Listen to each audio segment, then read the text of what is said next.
రాజేంద్రనగర్ మండల పరిధిలోని మైలార్దేవుపల్లిలో అక్రమ నిర్మాణాలపై రెవెన్యూ అధికారులు కొరడా జులిపించారు.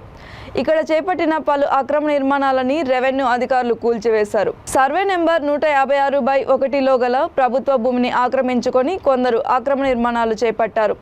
ఇటీవల మైలార్దేవుపల్లి పరిధిలో ఎక్కడ పడితే అక్కడ ప్రభుత్వ భూములని స్వాహా చేస్తున్నారు. ఈ నేపథ్యంలో రాజేంద్రనగర్ ఆర్డీఓ చంద్రకళ ఆదేశాలతో ఎంఆర్ఓ చంద్రశేఖర్ గౌడ్ సారథ్యంలో రెవెన్యూ సిబ్బంది అక్రమ నిర్మాణాలపై ఉక్కుపాదం మోపుతున్నారు. ప్రభుత్వ భూములని ఆక్రమించే వారిపై కఠిన చర్యలు తీసుకుంటామని ఎంఆర్ఓ తీవ్రంగా హెచ్చరించారు.